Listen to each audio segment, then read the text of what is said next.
Yeah. Or social service. There's no trips.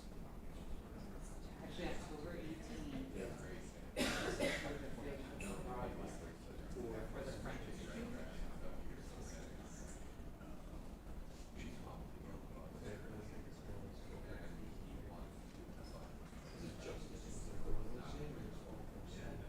No, it's one.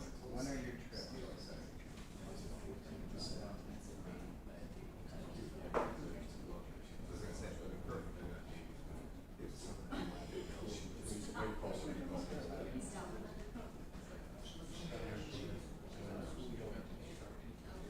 Maybe do it the 19th.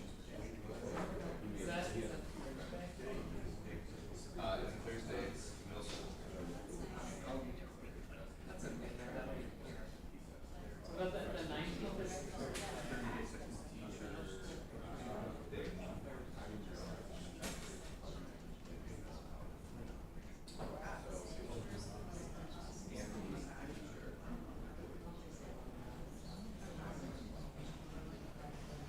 so it should be good on the next class if you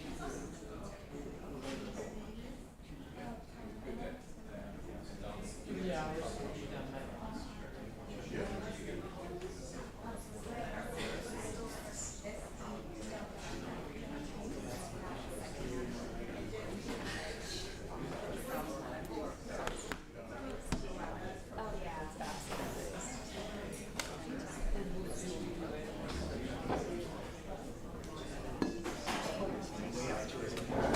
Oh, that's nice. I said, yeah, that would be great. Now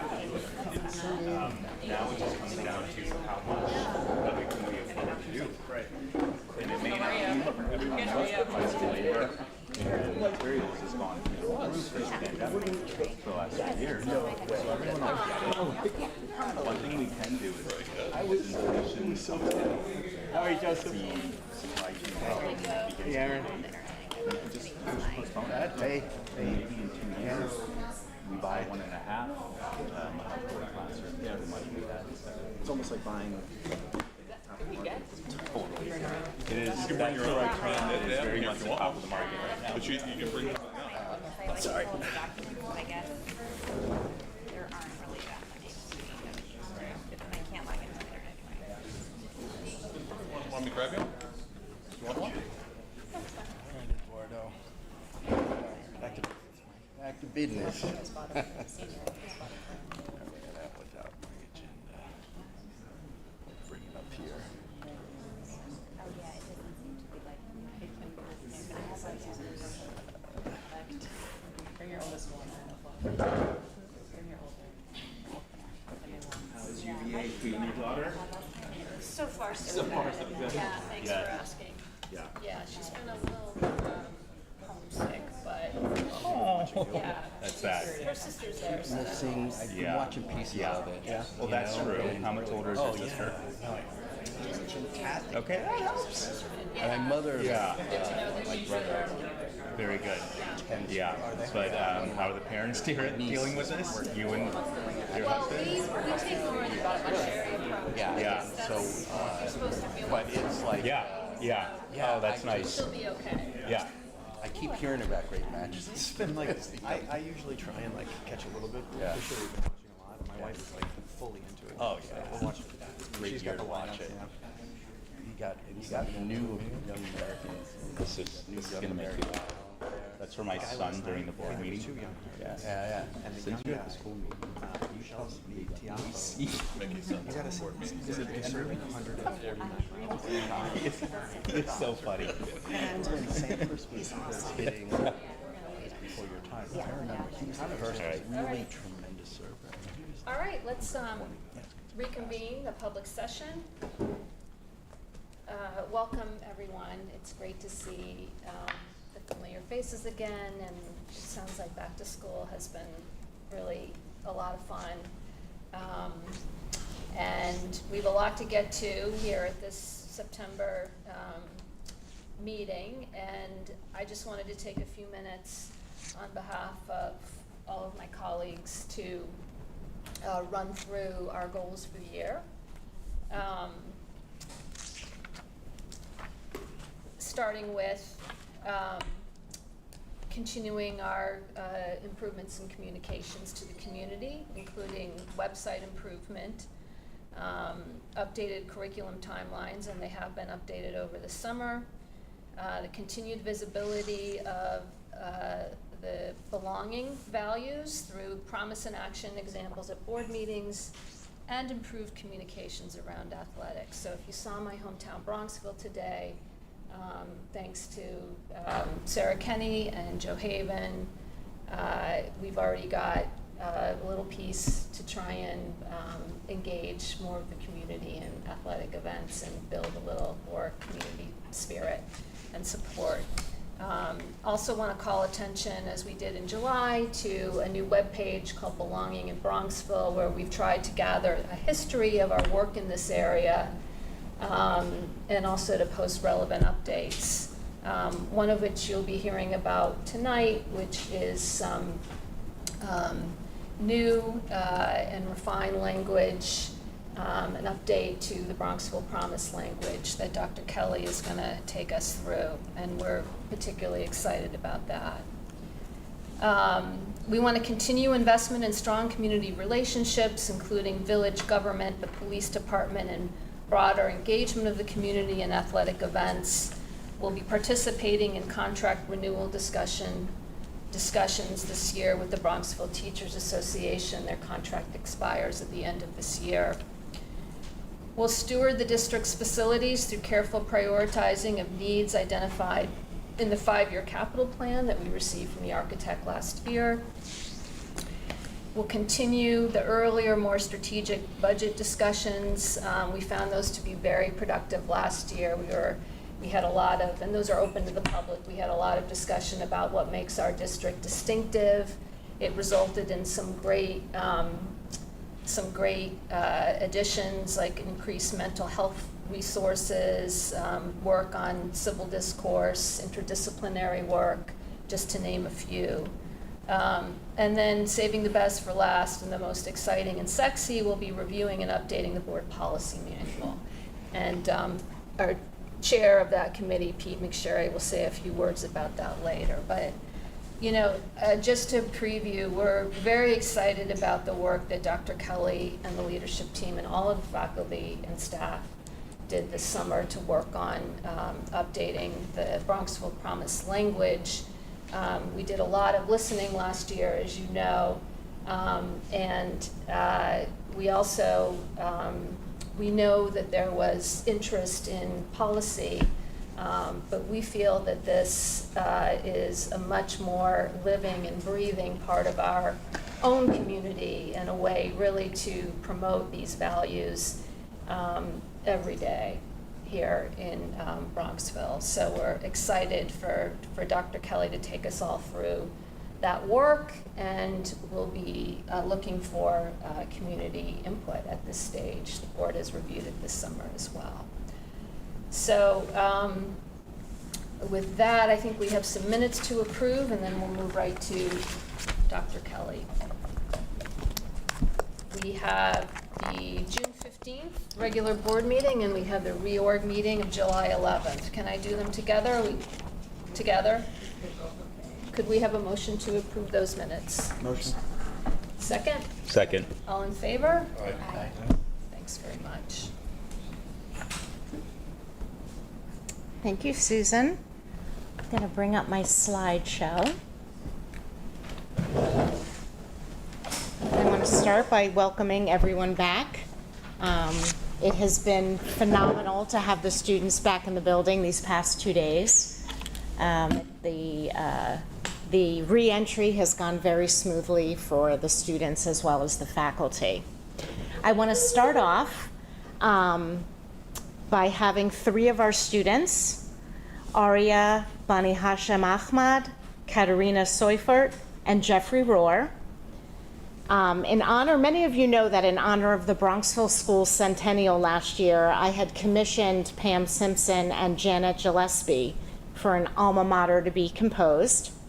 I'm so proud of this, and this evening we have these 3 students here to perform it. What better way to begin the year together? And on the next slide is the words, if anyone would like to sing along. Anne. Great idea. Thank you.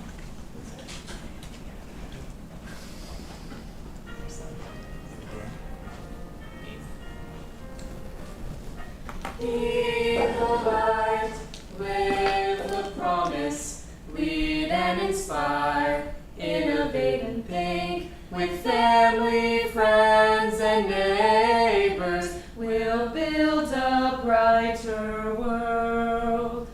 A lighthouse school, we lead the way, athletes, artists, scholars, all onward blue and gray. Our teachers and coaches gave us every tool. All hail the Bronxville School. Be the light, live the promise, lead and inspire, innovate and think. With family, friends, and neighbors, we'll build a brighter world.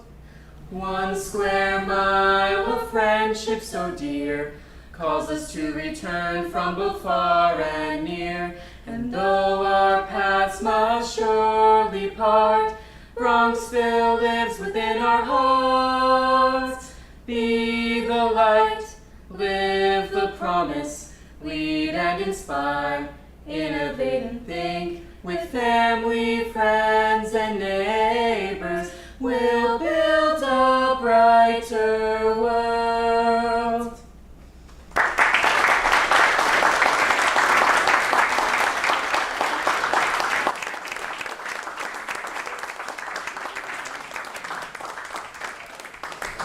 So well done. Thank you for indulging me. A warm welcome back to both our new and returning families and students. I hope everyone received my welcome back video, and if not, please take a moment to sign up for our constant contact communication on our website. Quick links on the right-hand corner top, and choose the last item, which is sign up for district newsletter, and then you'll have the choice of elementary, middle, or high school and district. I urge all of you to sign up, given that so much of our communication will be occurring through constant contact. Indulge me for a moment. I have a couple of people that I would like to thank, who are really responsible for ensuring that our school was ready to receive faculty, staff, and students this week. Under the leadership of Mike Lee, who is our Director of Facilities, he coordinated our cleaners, our custodians, and our contractors, and he helped ensure that our school was deep cleaned and renovated in time. And then under the leadership of Mr. Brad Ashley, our Director of Technology, all forms of technology were ready for all of us.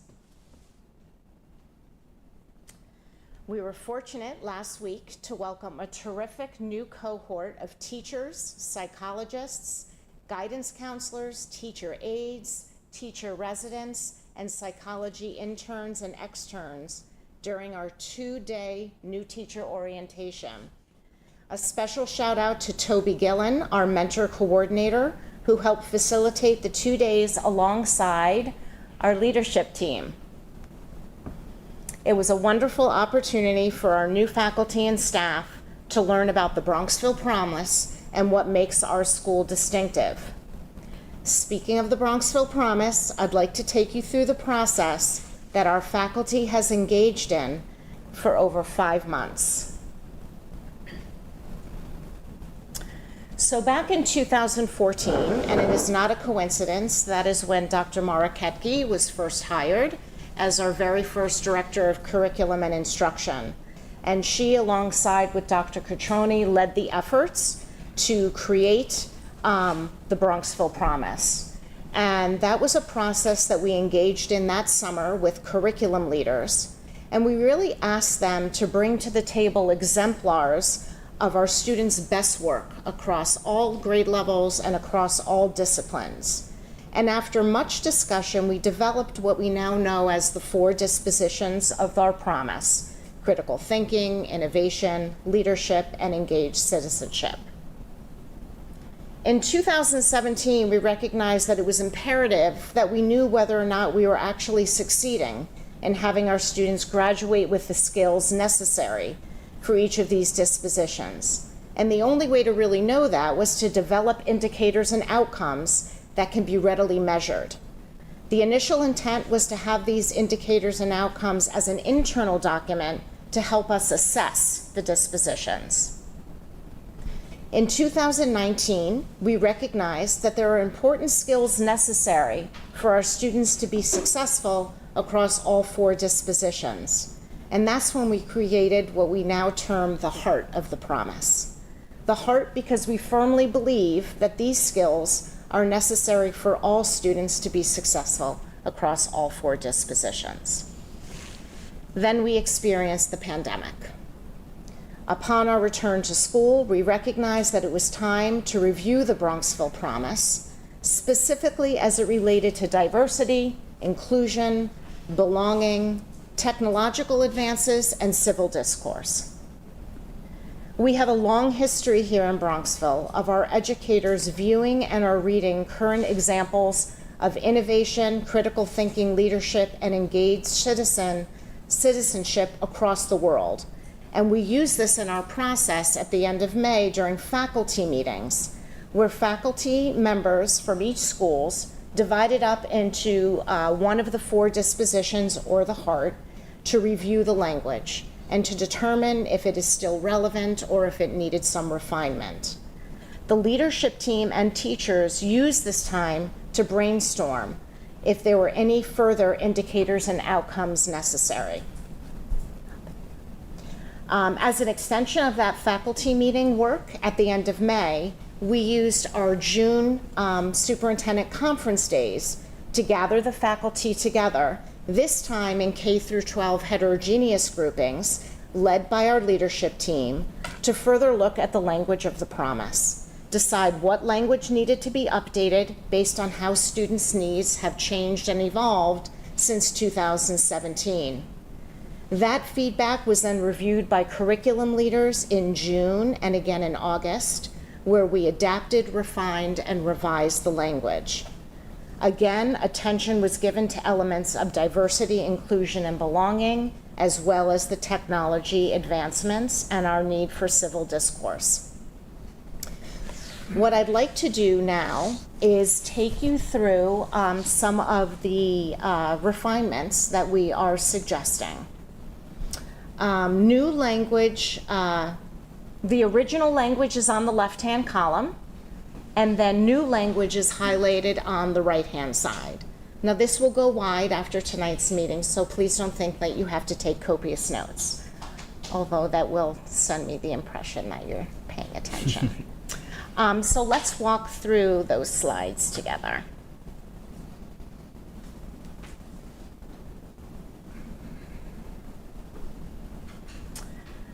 So one change we made is everyone in-house felt very strongly that the heart of the promise should be our first slide and then followed with the 4 dispositions. Again, because we felt the heart contains skills necessary for all 4 of the dispositions.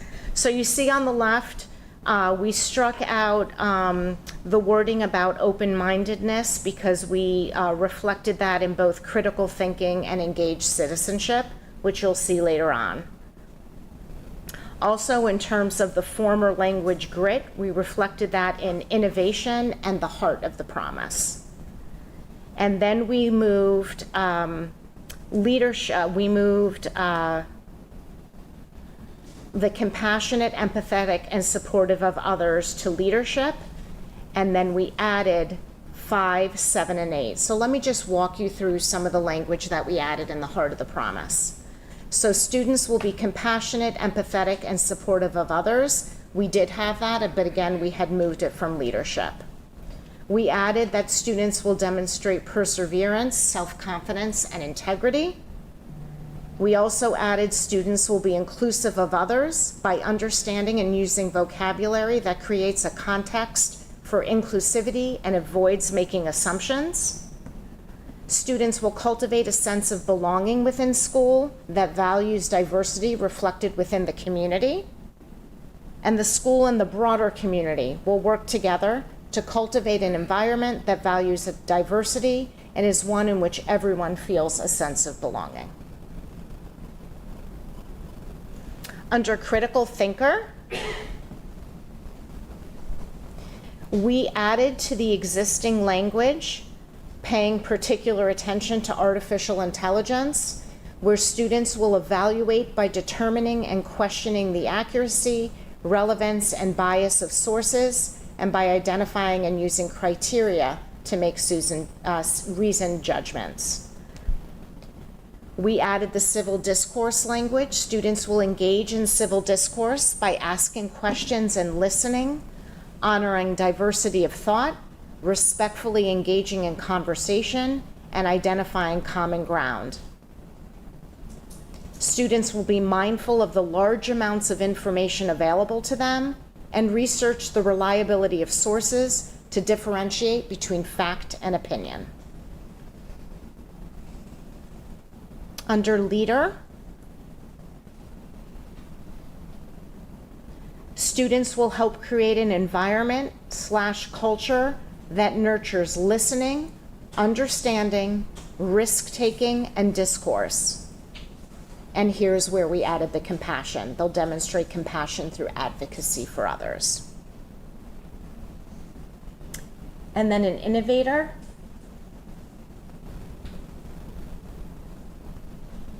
Again, we wanted to acknowledge the evolving technology. Students will use artificial intelligence responsibly and other technologies ethically to challenge and expand upon their thinking.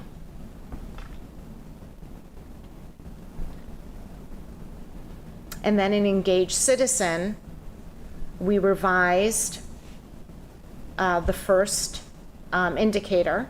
Students will show respect for diversity by connecting to self and others, listening to understand multiple perspectives by reserving judgment and asking clarifying questions, and understanding someone's experience with empathy.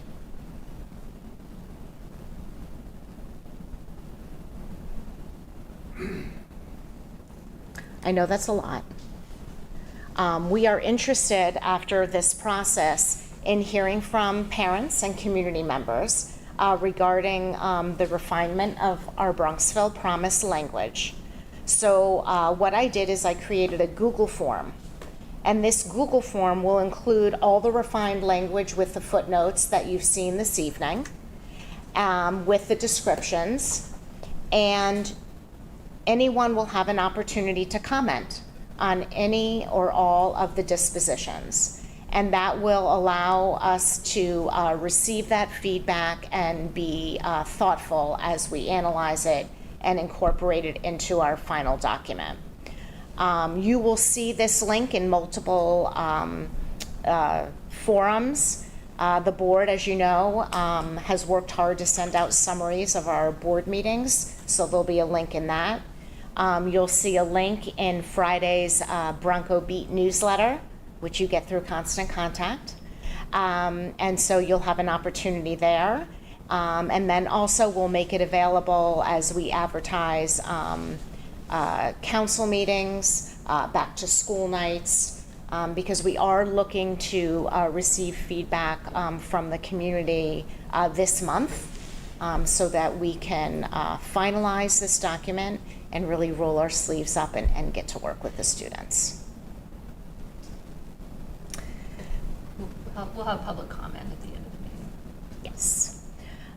So I look forward to hearing that feedback and reading that feedback. And we also look forward to a wonderful school year with your children. Thank you, Dr. Kelly. My pleasure. Oh, I'm up next.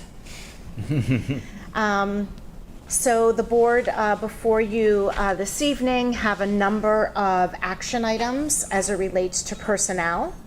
All of these items have been budgeted for, and it's not unusual that we have this number with the first meeting of the year. So here there are some overages, there are some leave replacements, as well as FMLA leaves.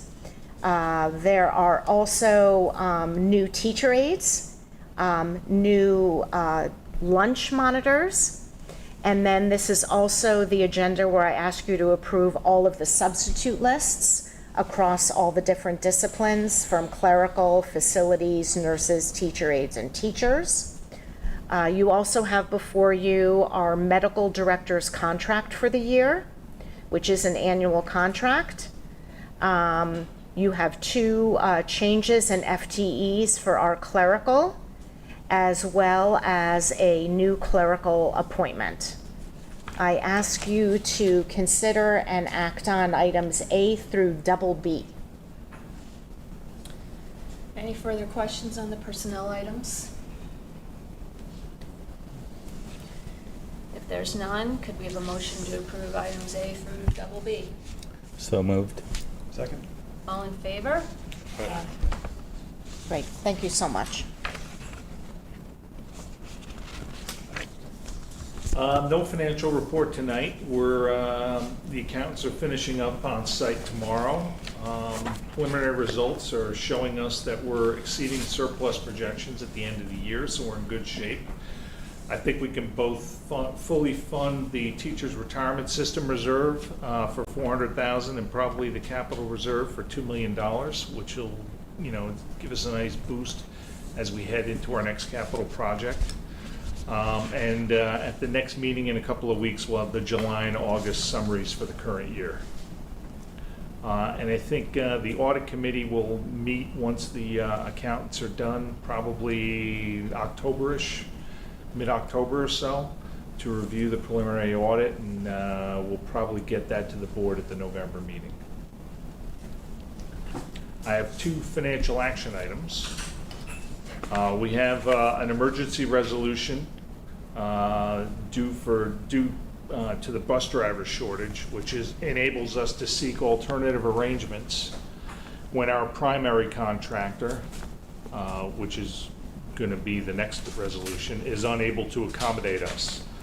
And then I'm also sending out a Q&A sheet regarding athletic transportation issues, kind of the genesis of the issues we're having and why we can't get buses.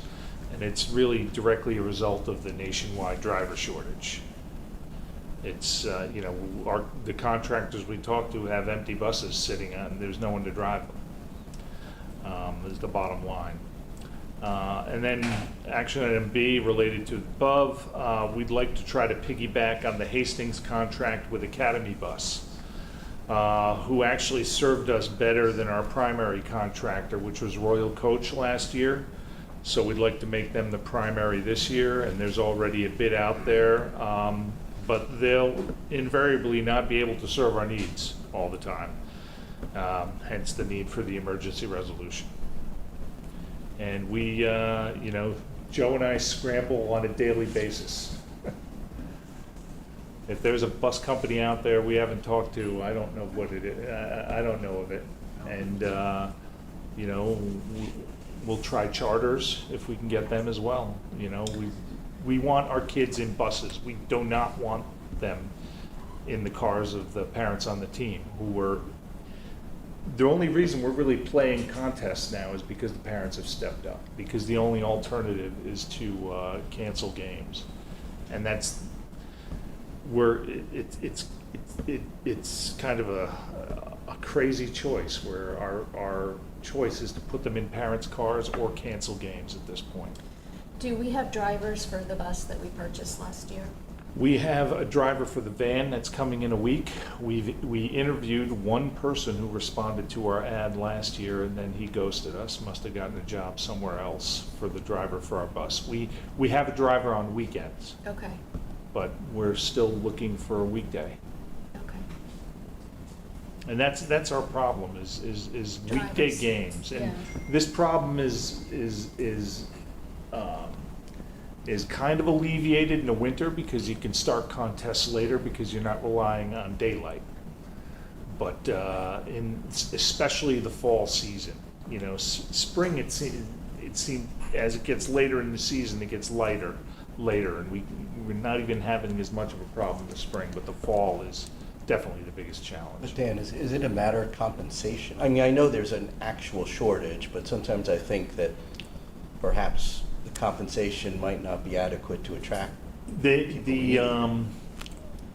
Our former contractor, Royal Coach, has increased their compensation dramatically, which we're seeing in our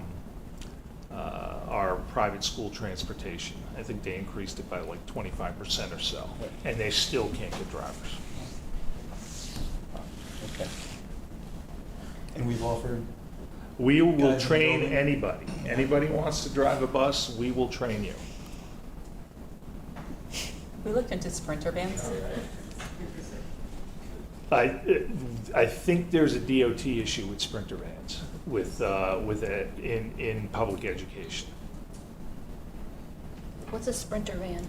Like what you see at Iona, you'll see the Iona, like it's the big van, and I don't think You don't that- need a CDL for it. Right, you don't know, need, I think anybody can drive it. Yeah, my daughter was driving it Yeah. to her college games. Right. All right, and so But normally, we don't have access to those yeah, as a public school. so in better times, we would want competitive bids for all these contracts, but part of what this emergency resolution If you can permits, get us a bus, we'll take it. it's the flexibility to Yeah. not have to seek competitive bids because we can't get them. And, and I think last year we heard a little bit that parents thought, you guys are trying to save money. This is not a financial issue at all. We will pay to get buses, we just can't get buses. Okay. Any more questions on that?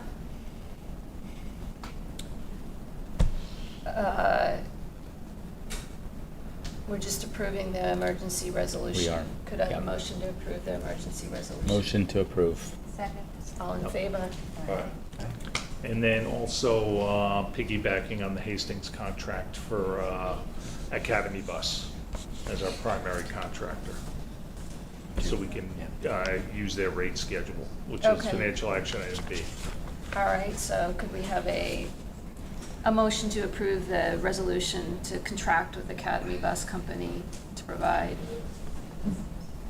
transportation for interscholastic and field trips for the Yes. 23-24, the Hastings, piggybacking on the Hastings. Again, contract. motion to approve.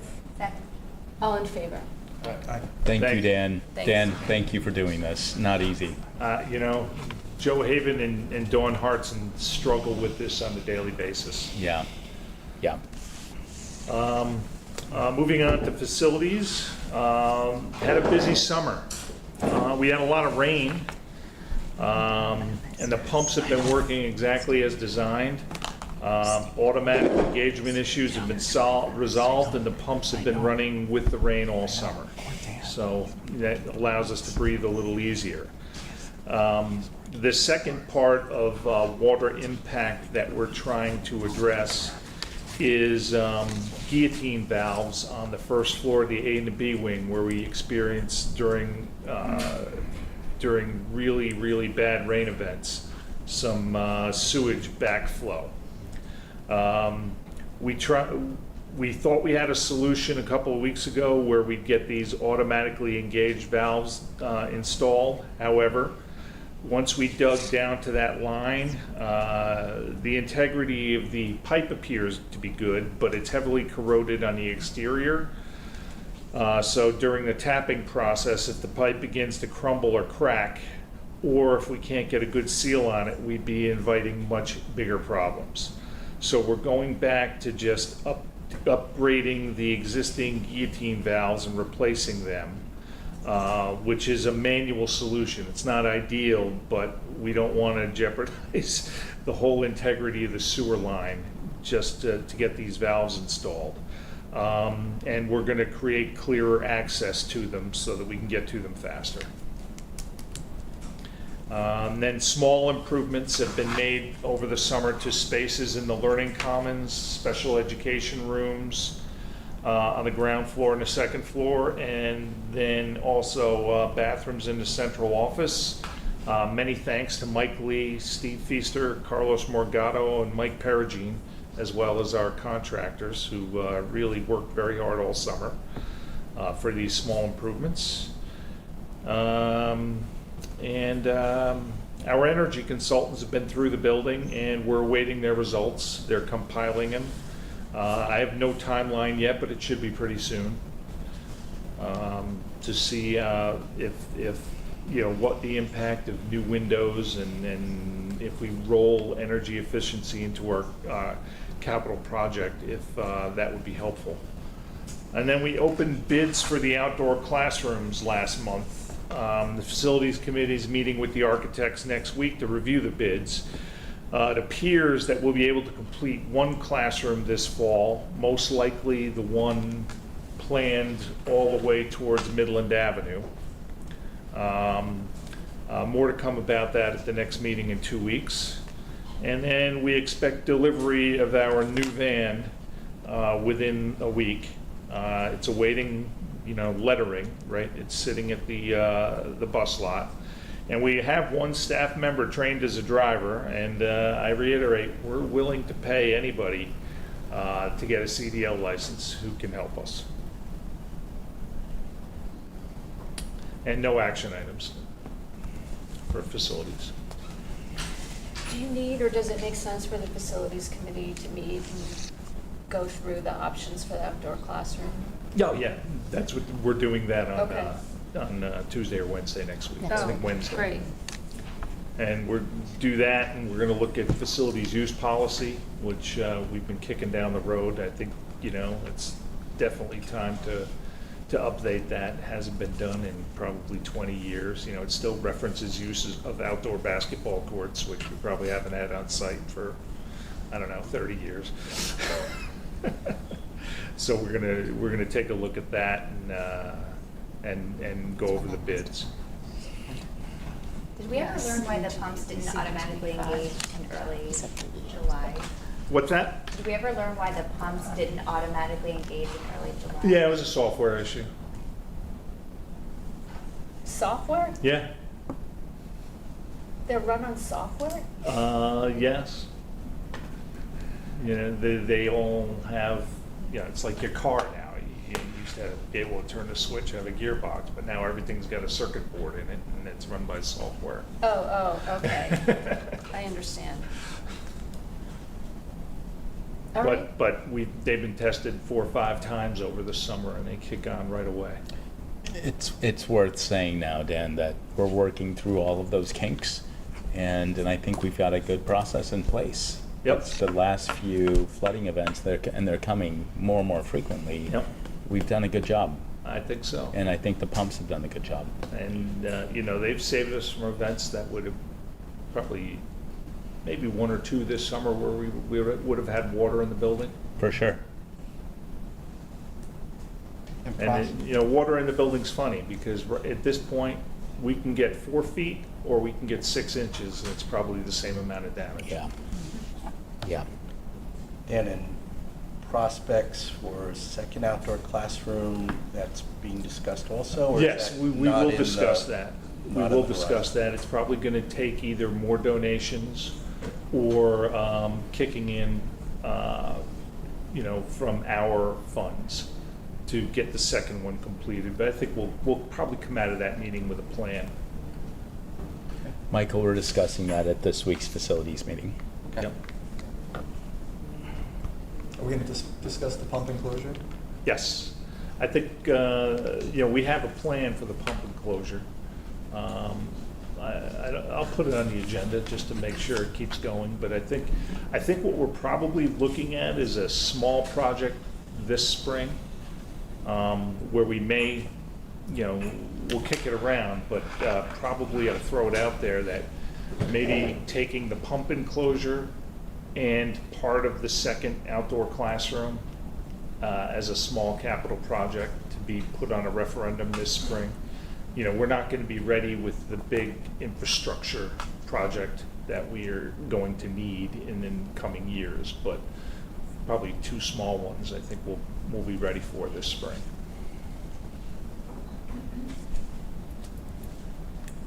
Any other questions for Dan? Thank you, Dan. We have a second reading of a policy That's the nomination of candidates for the Board of Education, which was revised following the referendum last May that changed the board election process from specific seat to at-large. Does anyone have any comments on the second reading of this revised policy? If there are none, are we accepting the policy? Yes. So could we have a motion to accept this revised policy? So moved. Second? All in favor? Aye. Thank you. So the next agenda item is this meeting at the beginning of the school year. We asked the board to consider all student placement recommendations for our students with disabilities. So this evening, we're going to ask Mrs. Christine Dowd, our Director of Pupil Personnel Services, to just walk the board through that. Good evening. It's good to see everybody. So before you this evening, I have recommendations for you to consider. As annually we put before the board our special education, 504, community and preschool, as well as our district of location recommendations. And as you know, it's the responsibility of the board to approve those services so they can begin, we can begin providing support and services to our students at the beginning of the school year. So you have a comprehensive list of all of the students by student ID number and the recommendations made by the committee, which includes parent input as part of the process. And as you know, special education is highly regulated, both fed by the federal and state legislation, and we take that responsibility very seriously. And you have a range of services before you, and as you can see, we're able to provide a wealth of services to our students. So I thought it was important just to provide you with a sense of what leads up to these recommendations. In any public school, if any educator or parent suspects that a child has a disability, they can refer the child for a full evaluation. And these evaluations are multidisciplinary, conducted by our school psychologist, our special ed teachers, possibly a speech and language pathologist, occupational therapist, and or physical therapist. And we conduct a battery of assessments to help us determine if a student has a disability. So once testing is complete, the parents are, the results, are reviewed with parents. And then the final step to the referral process is to bring everyone together at a committee on special education meeting. The committee consists of parents as well as several team members. This includes professionals that evaluated the student so they can report on the findings, as well as the child's classroom teacher in elementary school, a general education teacher, and for our high school students, as well as the grade level special education teacher. We also invite any other educators who may work with the student in any capacity that would help us determine eligibility for special education. It's an extremely comprehensive process and one that we take with great responsibility. Our committee is typically chaired by our grade level psychologist, and together the committee determines whether or not a student has a learning disability, educational disability, and there are 13 classifications that we consider as a committee. Some are, as I said, a learning disability, possibly a speech and language impairment, or another health impairment, and if the child is found eligible, it's the charge of our committee to determine what services are best needed to support that student. So again, it's a comprehensive process, one that we are very thoughtful about. So I'd ask you to consider these recommendations, and I'm happy to take any questions. Christine, thank you. That's so helpful. Is our current staffing sufficient to meet these needs? Is the current budget sufficient to meet these needs? Yes. Okay. It's so helpful because you share with the board kind of overview and also trends, like the history of the numbers of students needing these services. And we're seeing a little bit of an uptick this year. Is there anything you attribute that to? Could it be COVID? So we've spent some time analyzing the data. There is a slight uptick, 2%, in our total number of students who are classified. And when we looked through it, we really noticed that was with our youngest learners. So then when thinking through that, the uptick in our elementary school, we think about where our youngest learners were in COVID, right? We think about our students coming in who received preschool services, and then we think about the families that have moved into our district recently, possibly they already had plans, possibly they were unidentified in their previous school district, and we are now supporting them. So yes, there's an uptick, but I think it's important to take the time to like analyze why and where, and then think about it even more, thinking about which of those students went to preschool, which ones may have not, which ones are new students to our school district, etc. But the numbers are pretty steady, a slight increase, like I said, with our youngest learners, but they are pretty steady. In what area you said in the slight uptick, is it in a specific area? In the elementary school, Right. with their youngest. Meaning they're being put in classes or having speech and language issues, or is it something specific, or is it just district? Yeah, I mean, I could, if I had it in front of me, I could, It's fine, I'm just curious. I would love to. I love to look at data that way, but I would say overall, yeah, we're classifying kids, typically more with a learning disability and or speech and language impairment.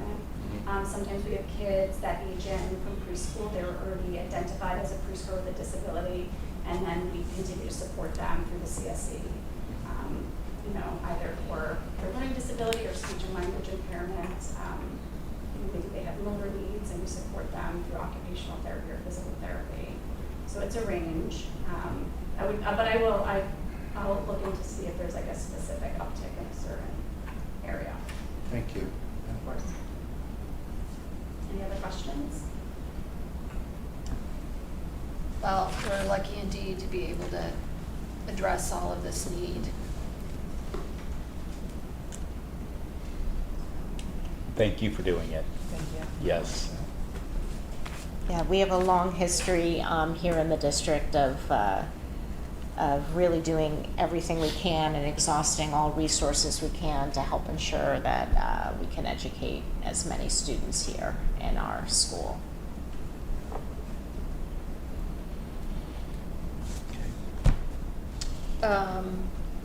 Is there We need a motion.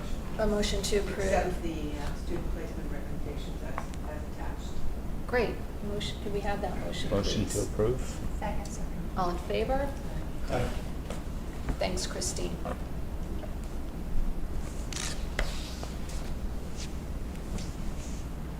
Is this me? Anyone, really? We need to approve the members of the safety committee, I guess. Yes. Any questions on the composition of the safety committee? Could we have a motion to approve? Motion. Second? All in favor? Aye. And then we also need to approve the building level emergency plan. And did you want to say a few words to us about that? Sure, so talk to you guys briefly about the plan. Good evening, great to see everybody again. Building plan is a confidential document. It includes, basically describing in detail school preparedness for the emergency response. Establishes roles and responsibilities of school administrators, faculty, and staff. Establishes protocols and deal with certain functions such as shelter in place, hold in place evacuations, lockdowns, lockouts, parent unifications. It also includes maps and locations for evacuations. It also gives guidance in dealing with specific threats and hazards, such as armed shooters, armed threats, suspicious persons, severe weather, explosions, fires. It is updated yearly according to the New York State law. And once it's approved, our board, it's over to local police, state police, and county police. That's basically it. Thanks, Vic. It is a confidential document, but all board members have had an opportunity to review it in the district office. For myself, it's a sobering read.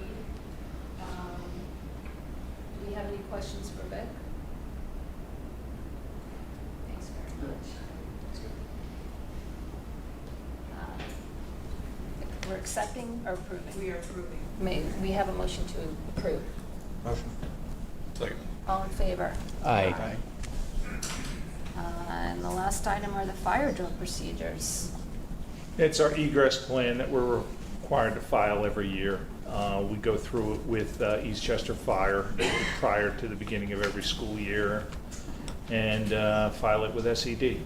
Okay. Any questions for Dan on the egress plan? All right, may we have a motion to approve that? Motion. Second? All in favor? Aye. We move now to committee reports, and Pete, did you want to say a few words about the policy committee? I am the chair of the policy committee this year. You know, it is the board's responsibility to review and update policies. You know, we were looking at, the finance committee last year was looking at the policies with Dan, members of the finance committee, and they're just talking about simple things like the school owns certain securities in their investment account. And the policy was you have to get at least 2 quotes via phone. Like, well, the market doesn't work that way anymore. You know, no one transacts by phone. They have a Bloomberg or it's via email. It's just not done that way. So it's just prudent practice just to update. New policies, potential on AI, on social media. We should be looking at this thing. And you know, it's the board's responsibility to update policies. So that's our plan. Well, and we're excited about it. Very excited. Very excited.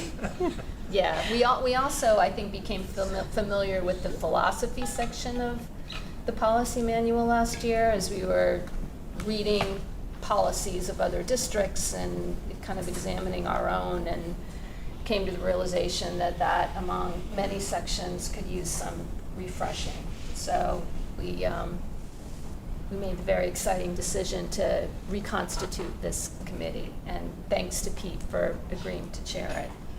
Are there any other committees that have met and have reports that they want to share? If there are none, on our calendar next, we have a retreat as a board, which is not something I think that's happened in quite some time. It is not open to the public. We'll be working with a facilitator to kind of walk through our own processes, and along with Dr. Kelly. On September 21st, we have our next regular meeting, and Monday, October 2nd, we have a strategic planning / budget workshop right back here in the auditorium lobby. And that, I believe, concludes our agenda. We move now to the public comment part of the meeting, and is there anyone who would like to make a comment or ask a question? Yes. I think it's excellent that you're allowing the community to have input with their comments for the promise. I think that's really thoughtful. I'm just curious, was that same process utilized when the promise first came out or during the amendments, or is this the first time that that's occurred? So I would be so bold as to say this is probably the first time that we're going so wide. I think back in 2014, we did have parent participation, but it was a small group of parents, and mainly they were chosen because they held leadership positions within the school, whether it was through the foundation or the PTA. So we have made a decision to go broad. So to really give any parent or community member an opportunity to give us feedback. Yeah, that's great. Is there, just a suggestion, maybe, sometimes people don't get all these emails. Perhaps there could be a link on the school website. That is precisely our plan. It's going to be under, I'm sorry if I neglected to mention that. We're going to put it prominently under the Bronxville Promise tab on our website. Belonging in Bronxville. Yeah, tab. Makes sense, that's great. Yeah. And I'm not sure, I'm just going to make a comment. I may have neglected to mention that I've also made a commitment this year to incorporate into our public board meetings examples of how the Bronxville Promise is in action in our classrooms, just so that these words on paper can really come alive for you. Very good. Connie, was there a question in the queue? public comment, if you could identify yourself. Oh, Michael Giramonte. Thank you. nothing in the queue. Any other comments tonight? Just one question, who is the facilitator that you mentioned for the retreat? He's actually Marty Brooks, and he was an advisor to us during the superintendent search. He is a former superintendent and has worked in the business for quite a long time. Is he head of? And he's head of the What's it called? Tri-States Consortium, which is a accreditation, I think, organization for public schools. If there are no further questions, thanks everyone for a great start to the school year. Have a good night. Motion to adjourn, please. All in favor, aye. Aye.